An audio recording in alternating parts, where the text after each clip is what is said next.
하나님께서 하셔야 돼요. 그래서 하나님께 맡겨버렸어요. 하나님께 맡기니까 제가 얼마나 행복해지는지 몰라요. TV 보고 싶을 때 막 보고요. 내 안에서 여기 막 이렇게 내일 시험인데 뭐 죽은의 태양이니 뭐 예전에는 또 뭐였죠? 너목들. 예? 너목들 본다고 또 밤잠하자고 한다. 공부를 그렇게 열심히 하는 거 아무도 못 봤어요. 내일 시험인데 그냥 풀풀 잠자는데 너목들은요 꼭 챙겨봐요. 요즘도 죽은의 태양 본다고 막 여기서 이렇게 막 이렇게 올라오는데요. 내가 죽으니까 있잖아요. 하나님이 알아서 하시는 거죠. 내가 뭐 공부하라고 하는데 제가 잘하는 것도 아니고 내가 뭐 애주중자면 내 스트레스나 쌓이고 나만 힘들지. 진짜 내려놓게 되더라고. 내려놓게. 내가 하는 게 아니에요. 내가 하는 게 보니까. 저 보세요. 저희 아버지가 일찍 돌아가셨는데도 제가 이렇게 잘 컸어요. 누가 하셨어요? 하나님께서 하셨어요. 하나님께서. 제 과거를 우리 장집사님이 잘 알아요. 제가 5학년 때부터 술 먹기 시작했어요. 그때 담배 피기 시작했어요. 죄송하지만 제가 장집사님한테 술도 가르쳤어요. 야, 술 먹으러 가자 그러니까 술도 먹게 하고 그랬어요. 근데 내 인생의 길을 걸어오면서 하나님께서 나를 인도하시고 하나님께서 나를 지켜주시고 하나님께서 나를 보호해 주셨어요. 빨리 깨달아요. 이것만은 하나님 안 됩니다. 이것만은 하나님 내가 지키겠습니다. 내가 지킬 수 있습니까? 절대 못 지킵니다. 잃어봐야 비로소 내가 얼마나 무기력하고 얼마나 약한지 깨닫게 됩니다. 이 세상에 내 것이라고 말할 수 있는 것이 아무것도 없습니다. 하나님 것. 하나님이 나에게 다 맡기신 것이다. 잠언 16장 9절에 보니까 사람이 마음으로 자기의 길을 계획할지라도 그 걸음을 인도하시는 이는 여호와시니라. 믿습니까? 네. 우리가 그동안 얼마나 많은 계획들을 하고 얼마나 많은 꿈을 꾸고 얼마나 많은 것들을 우리가 생각하며 살았습니다. 그 뜻대로 되던가요? 잘 안 됩니다. 그러나 하나님에게서 나온 거 붙들고 사니까 그대로 되더라. 하나님이 주신 꿈을 붙잡으니까 하나님이 주신 비전을 붙잡으니까 그렇게 되더라고요. 제가 예수 믿고 나서 정말 좋은 것이 있는데 인생이 복잡해지지 않았다는 거예요. 굉장히 단순해졌다는 거예요. 그냥 따르기만 하면 돼요. 뭐 내가 이렇게 할까 저렇게 할까 뭐 고민할 필요가 없어요. 제가 목회를 딱 처음 시작할 때는 목회를 빨리 부흥시키고 싶고 큰 교회로 만들고 싶어서 내가 막 계획을 얼마나 많이 짠지 몰라요. 뭐 경제개발 5개년계 그런 것도 있지만 제가 부흥 5단계 그래가지고 20년 정도 거를 제가 딱 계획해놨어요. 근데 그거 다 찢어버렸어요. 왜? 그게 다 나의 욕망과 내 육신 안에서 나온 욕심에서 나온 계획들이에요. 그거 다 찢어버렸어요. 그게 있을 때는요, 야, 1년 안에 70명 만들어야 되는데, 그 70명이 안 되니까 막 여기 가서 조바심이 생겨요. 야, 2년 안에 300명 만들, 내 계획은 300명인데, 하나님 왜 안 주십니까? 하나님이 주신 계획이 아니에요. 내 욕심에서 나온 계획이죠. 막 조바심이 생기고, 막 매일 인상 쓰고 다니고, 우울하고, 그걸 찢어버리는 순간, 근심이 날아가더라고요. 지금은요, 그런 계획 별로 없어요. 그럼 하나님이 주신 아주 단순한 계획만 있어요. 그러니까 믿고 따르면 돼요. 오늘은 어떻게 살까요? 성경 우리 큐티 하잖아요. 큐티 책 펴보면 야 오늘은 이렇게 살아라. 그러면 그렇게 살면 돼요. 그냥 하나도 복잡하지 않아요. 그냥 시키는 대로 하면 돼요. 말씀이. 여러분 말씀에 순종할 수 없다고요? 말씀에 순종할 수 없는 게 아니라 내 생각이 너무 많은 거예요. 내 계획이 너무 많은 거예요. 단순해요. 그래 하나님 말씀 시키는 대로 하면 돼요. 아마 캄캄한 밤에 가로등 하나 켜있지 않은 길을 운전해 본 사람들은 알 것입니다. 아주 쉽게 운전하는 방법이 있어요. 차 앞에 차를 내가 뒤에서 따라갑니다. 그럼 신경이 들써요. 그렇지 않고 내가 앞장서잖아요. 그럼 막 속력 내다가 막 브레이크 잡게 되고 이게 막 그 초긴장이 됩니다. 운전 끝나고 그러면 식은땀이 막 나요. 근데 앞에 차 한 대가 가잖아요. 그럼 여유가 생겨요. 막 이야기하면서 왜? 앞에 차가 가다 브레이크 잡으면 나도 잡으면 되고 앞에 차가 속력을 내면 나도 좀 속력을 내면 되고 얼마나 쉬운지 몰라요. 그리고 인생 어렵게 사는 사람들이 있어요. 예수 믿으면서도 막 그 세상의 근심, 걱정 그게 다 안고서 막 안 돼요 안 돼요 그런 사람들이 있어요. 자기 계획을 빨리 내려놔야 돼요. 자기 꿈을 빨리 내려놔야 돼요. 그리고 예수님 뒤 따라가면 됩니다. 예수님이 가다 브레이크 잡으면 나도 잡으면 돼요. 하나도 힘들지 않고 하나도 어렵지 않더라고요. 어떤 사람도 죽은 척하는 사람이 있어요. 십자가에 자기가 죽은 척하는 사람. 죽은 척해서 안 돼. 그냥 죽어야 돼. 찔러보면 알아요. 이렇게 찔러보면 참을 수 있는 사람은 이렇게 죽은 척해요. 우리 집사람의 약점이 있는데 뭐냐면 간지럼을 잘 타요. 그래서 내가 항상 이기려면 손가락 하나만 들면 이겨요. 이 손가락 여기다 갖다 대면 잘못했어. 처음에 갖다 대면요 간지럼 안 타는 척해요. 참을 수 있다는 거죠. 그럼 요거를 조금 더 두고 움직이면 조금 자극이 더해서 이게 좀 깊이 들어가면 잘못했어 해버려요. 그리고 또 소리 질러요. 이거 빼버리면. 그럼 또 더 깊게 집어넣어요. 항복을 받아내는 거죠. 하나님도 똑같아요. 죽은 사람은 정말 찔러도 아픔을 못 느껴요. 근데 죽은 척하는 사람은 이렇게 찔르면 참을 수 있을 땐 참아요. 더 깊이 들어가면 아예 하고 소리를 내는 거죠. 다른 사람들이 내 자존심 건드리고 이렇게 할 때 참을 수 있을 만큼 참아요. 그러나 더 깊이 찔렀을 때 그때도 내가 아야 소리가 나지 않는다면 내가 진짜 죽은 사람이에요. 이 바보야 멍청아 이런 소리 들은 내가 죽은 사람은 내가 죽었기 때문에 기분 나빠하지 않아요. 서운해하지 않아요. 우리는 분명히 죽은 사람들입니다. 이걸 인정해야 됩니다. 십자가에 우리의 과거, 죄가 다 죽은 사람들입니다. 두 번째로 영적으로 산다는 것은 믿음으로 사는 것을 말합니다. 오늘 본문에도 나옵니다. 무릇 하나님의 영으로 인도함을 받는 사람은 곧 하나님의 아들이다. 히브리서 11장 6절에 보니까 믿음이 없이는 하나님을 기쁘시게 하지 못한다고 말합니다. 오늘 본문에도 육신에 있는 자들은 하나님을 기쁘시게 할 수 없다고 말하고 있습니다. 오직 영적인 삶을 사는 사람들이 하나님을 기쁘시게 할 수 있지요. 그 영적인 삶이 구체적으로 뭐냐? 히브리서 11장 6절에 보니까 믿음이라고 나오고 있습니다. 믿음이 없이는 하나님을 기쁘시게 하지 못하나니 하나님께 나아가는 자는 반드시 그가 계신 것과 그가 또한 자기를 찾는 자들에게 상 주시는 이심을 믿어야 할지니라. 믿음으로 사는 것, 이것이 바로 영적인 삶인 것입니다. 믿음은 우리의 인생을 부욕해 하지 않습니까? 믿음은 우리의 인생을 알 수 없는 폭풍 가운데 평안함을 줍니다. 믿음이 있는 사람들의 특징이 있습니다. 그럼 믿음이 뭐냐? 이거 잘 모르겠는 사람들이요. 믿음 있는 사람들이 어떻게 살아가나 보면 돼요. 제가 가만히 믿음 있는 사람들을 성경을 통해서 이렇게 분석해보고 또 믿음이 있는 사람들의 삶을 이렇게 가만히 지켜보니까 믿음이 있는 사람들의 특징이 있더라고요. 그게 뭐냐면 믿음이 있는 사람은 염려가 없고 걱정이 없고 문제가 없고 잘 되기만 하는 사람들이 아니에요. 똑같아요. 믿음이 있는 사람들이나 믿음이 없는 사람이나 문제가 하고 어려움이 오고 다 똑같아요. 근데 특징이 있어요. 믿음이 있는 사람과 믿음이 없는 사람. 뭐냐? 믿음이 있는 사람은 문제가 왔을 때 하나님께 맡기기를 잘한다. 맡겨. 이만한 문제가 오면 이거 얼른 하나님 앞에 맡겨요. 그러니까 믿음이 없는 사람들은 이 문제를 다 끌어안고 살아요. 맡기지를 못해요. 그러니까 믿음이 있는 사람과 없는 사람의 차이는 뭐냐면 믿음이 없는 사람들은 염려와 근심과 걱정이 많아요. 왜? 맡기지 못하는 거예요. 세상에 요만한 일 하나 전부 다 자기가 해야 되니까 이게 다 걱정거리가 되는 거예요. 이게 다 염려거리가 되는 거예요.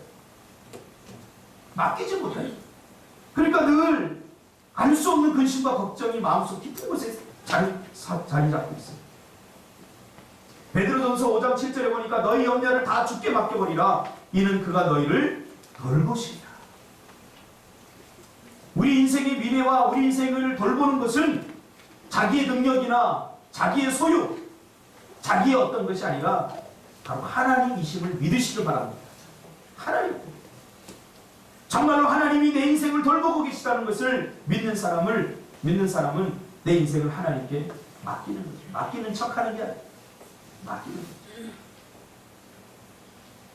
너희 염려를 다 주께 맡겨. 여기서 중요한 건 뭐냐? 베드로전서 5장 7절의 핵심은 염려를 맡기는 건 당연하고요. 다 맡기는 거예요. 다. 너희 염려를 다 주께 맡겨라. 다. 근데 다자가 너무 작기 때문에 잘 안 보여요. 근데 제 눈에는 어느 날 성경을 읽는데 이 다자가요 정말 보폭점 이만하게 보이더라고요. 왠 줄 아세요? 저는 목사기 때문에 그래도 내 문제를 주님께 맡긴다고 생각했어요. 근데 가만히 보니까 다 맡기진 않아요. 그래서 몇 개를 뺐더라. 그러니까 몇 개 뺐는데 맡기지 않은 그것 때문에 고통스러운 거예요. 내 미래를 맡길 수 있어요.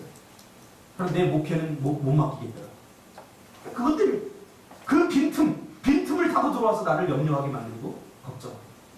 다 맡겨야 돼요. 결혼? 이 청년들 분명히 기억하세요. 나는 믿는 사람과 믿음 좋은 사람과 결혼하겠습니다. 그래 놓고는 딱 결혼할 시즌이 딱 되면 믿음은 다 사라져버리고 그래도 인물 좋은 사람, 돈 많은 사람. 그런데 망한 사람 여러 봤어요. 잘 기억해요. 결혼 문제 맡겨야 되는 것도 맡겨야 돼요. 직업 이것도 맡겨야 돼요. 딱 나는 믿음 생활 잘할 수 있는 기업을 먼저 택하겠습니다. 우리 청년들 내가 막 박수를 쳐주고 직장을 잡는데 제일 먼저 주일 성수하는 직장 하는데 여러분 세상에 대한민국 그 교회 다 다녀보세요. 이런 청년들 만나기 쉽지 않아요. 그동안 내 안에서 막 희열을 느끼는 거예요. 근데 그렇게 해놓고서 막 태안 집사 보니까 힘들어하더라고요. 상원 집사는 아직 살만하지 뭐?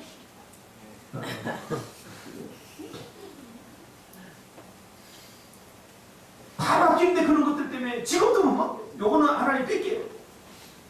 물질, 가정, 친구, 공부 이 부분만 내가 좀 알아서 할게요. 그거 다 맡기시오. 그럼 다 맡기시길 바랍니다. 아멘. 다 맡겨. 아멘. 근심이 들을 틈이 없게 만들어버려요. 내 계획보다 하나님의 계획이 더 완벽함을 여러분 아십니까? 내 생각보다 하나님의 생각이 더 깊다는 거 여러분 아십니까? 인정하십니까? 그러니까 하나님께 맡겨야죠. 참 미성숙한 사람 내가 생각하기에는 지 생각이 얼마나 깊다. 하나님의 생각이 훨씬 깊죠. 우리가 보지 못하는 거 훨씬 많이 보잖아요. 하나님의 계획이 훨씬 완벽하잖아요. 그러니까 맡기고 살면 얼마나 좋을까요? 우리 예원이 보니까요. 모든 걸 다 하나님 앞에 맡겨요. 그래서 끝까지 저런 엄마를 붙어다니는 거예요. 내일 뭐 먹을까 생각도 안 해요. 다 맡겨 그냥. 엄마한테 사줘 그럼 다 사주는 거예요. 이게 맡기는 거 잘하는 거예요. 그러니까 우리 안에는 맡기기를 잘하는 DNA가 다 있어요. 근데 저 아이가 조금 커지면서 이제 맡기기를 못할 수도 있어요. 시편 37편 5절 6절에 보니까 내 길을 여호와께 맡기라. 그를 의지하면 그가 이루시고 내 의를 빛같이 나타내시며 내 공의를 정오의 빛같이 하시리라. 여러분 전부 맡기시길 바랍니다. 아멘. 다 맡기시길 바랍니다. 아멘. 여러분의 계획, 여러분의 미래, 직업, 물질, 자녀, 돈 하나님 앞에 다 맡기세요. 아멘. 그러면 웃으면서 살 수 있어요. 이게 행복한 삶이에요. 맡기지 못하니까 염려와 근심에 붙들려서 예수 믿고도 살아가요. 그러니까 안 되니까요. 떡볶이 한 잔 하고 그럽니다.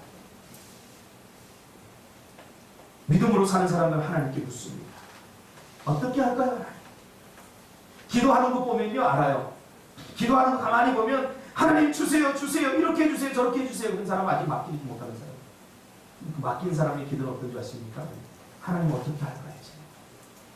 하나님 어떻게 할까요? 같이 해봅시다. 시작. 하나님 어떻게 할까요? 하나님 어떻게 할까요? 하나님 어떻게 할까요?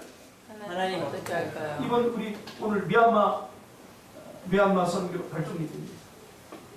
우리가 이번에 미얀마 간다니까 또 비웃는 사람들이 있어요. 아, 니네 개척해 뭐 니네 매일 뭐돈 없다고 그러면서 무슨 또 미얀마를 가냐. 15명 가면 2250만 원인데 2250만 원이면 너희 빚 갚을 수 있지 않느냐. 아, 계산이 말라야겠어요. 저는 우리가 15명이 가는데 2225만 원 드는지 몰랐어요. 진짜. 계산이 좀 빠르지 못해요. 집사님 저 수학 못했죠. 아, 근데요, 딱 듣자마자 몇 명간이 15명 2250만 원 너희 빚 갚을 수 있지 않냐. 이게 딱 그만. 제가 뭐라는 줄 아세요? 박쳐버렸어요. 2250만 원 갖고 빚 갚을 수 있다고 해도 그 더 미래를 생각하지 못합니다. 제가 어제 동영상을 하나 봤는데 강릉에 가면 유명한 커피집이 있어요. 제가 이번 추석 때 한번 가려고요. 우리 청년들이 카페를 하려고 하기 때문에 상진 집사한테 제가 어제 받아줬어요. 그 양반이 잘 다니던 은행 21년 동안 다니다가 그만두고 커피 장사를 하게 되죠. 근데 막 적자인데도 직원들을 해외로 연수시켜요. 자기 카드로는 대출돼가지고 이디오피아 막 이런 커피의 공고장으로 가서 연수를 시켜요. 그러니까 그 부사장이 사장한테 그랬습니다. 이 미친 사람아, 아니 지금 우리 지금 회사가 잘 카페 운영도 안 되는데 왜 그딴 짓을 하느냐. 잘 된 다음에 해야지. 웃으면서 그냥 카드로 대출해서 다 보냈어요. 그게 3년, 4년 지나니까 나타나는 거예요. 그 직원들이 갔다 와서 진짜 커피를 만들려는 거예요. 그 직원들이 갔다 와서 자기 실력이 부족하다는 걸 알고 어디 나가라, 뭐 나가서 놀라 그럴 정도로, 야 좀 나가 그럴 정도로 한 달 내내 카페에 붙들려서 커피 연구를 하고 어떻게 하면 서비스를 잘할까, 라떼 같은 거 만들 때 어떻게 하면 모양을 잘 만들까, 그거 연구하는 거예요. 결국은 뭐예요? 그게 질적으로 높아지니까 카페가 잘 될 수밖에 없는 거죠. 서비스 정신에서 시작해서. 이게 영적인 삶이에요. 다른 게 영적인 삶이 아니라. 지금 눈앞에 있는 것만 보는 것은 육신적인 삶이에요. 우리의 믿음의 눈을 떠서 여러분 보시기를 바랍니다. 믿음의 눈이 열려야 지금 내가 무엇을 하며 살아야 될 까 깨닫게 되는 거예요. 우리 준석 집사 보세요. 라섹 수술했어요, 저번주에. 지금 안 보여서 선글라스 끼고 왔잖아요. 뭐 하더라고요. 육신의 눈도 안 보이면 노력하잖아요. 저렇게 라섹 수술한다고. 싸더라고요. 60만 원밖에 아니에요. 저도 이 안경 끼면은 불편한 거 있어요. 첫째, 축구할 때 불편해요. 공이 오면 막 해서 축구 실력이 좀 줄더라고요. 그래서 제가 축구 때문에 라섹 한번 해야 되겠다. 마지막 남은 이 40대를 축구를 하면서 불태워야 되겠다. 그래서 라섹 수술하려고 제가 뭐 60만 원이니까 옛날에는 뭐 몇백만 원 했잖아요. 그래서 한번 해야 되겠다. 근데 또 준석 집사가 목사님 제가 첫 월급 타서 라섹 수술 바로 해주겠습니다. 그래서 라섹 해야 되겠다. 이렇게 마음 먹고 있었는데 마음이 싹 사라졌어요. 수술하고 저렇게 고통스러워하는 거 보니까 그냥 이렇게 살게 돼요. 육신의 눈도 안 보이면 그렇게 노력하잖아요. 영의 눈이 막혀있으면 얼마나 답답할까. 어디로 가야 될지, 무엇을 선택해야 될지, 어떻게 살아야 될지 영의 눈이 보이지 않을 게 막막한 거예요.